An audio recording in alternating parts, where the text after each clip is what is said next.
Marvel സ്റ്റുഡിയോസിന്റെ thunderbolts എന്ന movie release ആയിരിക്കുകയാണല്ലോ.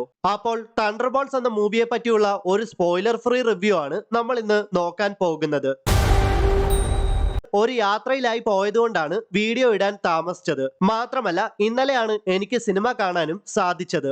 Video ഇടാൻ late ആയതിൽ എല്ലാവരോടും ക്ഷമ ചോദിക്കുന്നു. ഒരുപാട് നാളുകളായിട്ട് എനിക്ക് തോന്നുന്നു സ്പൈഡർമാന്റെ മൂവീസ് മാറ്റി നിർത്തിയാൽ അവഞ്ചേഴ്സ് എൻഡ് ഗെയിമിന് ശേഷം എനിക്ക് ഇത്രയധികം സാറ്റിസ്ഫാക്ഷൻ നൽകിയ വേറെ ഒരു മൂവിയും MCUവിൽ കാണുമോ എന്ന് ഡൗട്ടാണ്. പല വില്ലന്മാരും ഒരുമിച്ച് ചേർന്ന് അവരെ വില്ലന്മാരെന്ന് മൊത്തത്തിൽ വിളിക്കാൻ പറ്റില്ല, അവരെ ആന്റി ഹീറോസ് എന്ന് വിളിക്കാം. അപ്പോൾ ഈ ആന്റി ഹീറോസ് എല്ലാം ഒരുമിച്ച് ചേർന്നിട്ട് വോയിഡ് എന്ന ഒരു വൻ ശക്തിയോട് പോരാടുന്നതാണ് തണ്ടർബോൾസ് എന്ന ഈ മൂവിയുടെ പ്രധാന കഥ.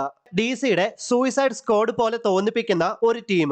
എന്നാൽ സൂയിസൈഡ് സ്ക്വാഡിൽ നിന്നും ഒരുപാട് വ്യത്യാസമുണ്ട് തണ്ടർബോൾസിന്. ജോൺ വോക്കർ അഥവാ US ഏജന്റ്, എലേന ബെലോവ ഗോസ്റ്റ്, അലക്സൈ ഷോസ്തക്കോവ് അഥവാ റെഡ് ഗാർഡിയൻ, ബക്കി ബാൺസ് അഥവാ ദ വിന്റർ സോൾജർ, ഇവരൊക്കെയാണ് തണ്ടർബോൾസ് എന്ന ടീമിലെ പ്രധാനപ്പെട്ട മെമ്പേഴ്സ്. ഇവരെ കൂടാതെ ബോബ് റെനോൾഡ്സ് അഥവാ സെൻട്രി എന്ന ഒരു പുതിയ കഥാപാത്രത്തിനെ മാർവൽ ഇൻട്രൊഡ്യൂസ് ചെയ്യുന്നുണ്ട്.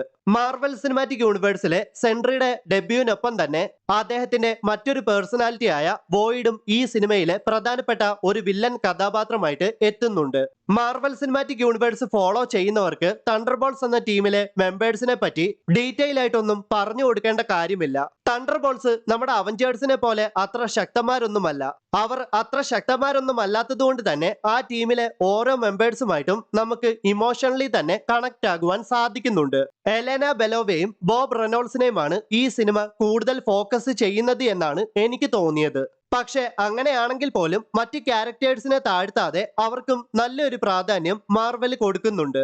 സെൻട്രി എന്ന ക്യാരക്ടർ എത്രമാത്രം പവർഫുൾ ആണെന്ന് മാർവൽ ഫോളോ ചെയ്യുന്നവർക്ക് നന്നായിട്ട് അറിയാം. സെൻട്രിയും നമ്മുടെ തണ്ടർബോൾസും തമ്മിലുള്ള ഫൈറ്റിന്റെ ഇടയ്ക്ക് സെൻട്രിയെ ശ്രദ്ധിച്ചു നോക്കിയപ്പോൾ അദ്ദേഹത്തിൽ ഒരു ഹോംലാൻഡർ വൈബ് എനിക്ക് ഫീൽ ചെയ്തു.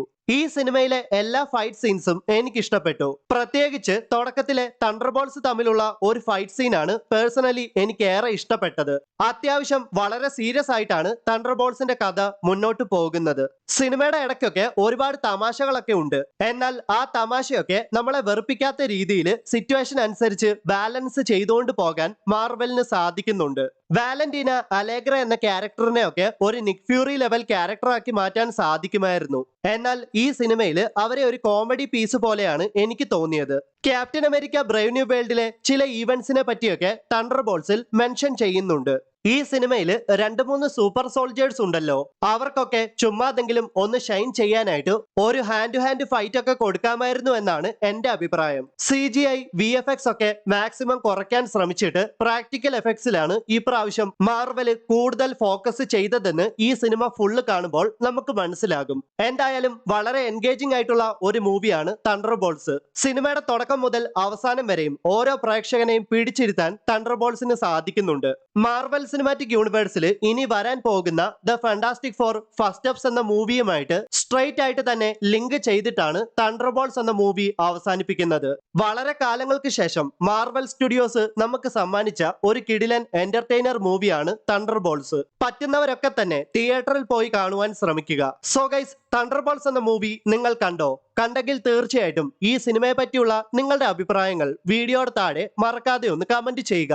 ഈ വീഡിയോ ഇഷ്ടമായാൽ തീർച്ചയായിട്ടും ലൈക്ക് ചെയ്യുക, മറ്റുള്ള ഫ്രണ്ട്സിനും ഷെയർ ചെയ്യുക. അപ്പോൾ മറ്റൊരു വീഡിയോയിൽ വീണ്ടും കണ്ടുമുട്ടാം. അതുവരേക്കും ബൈ.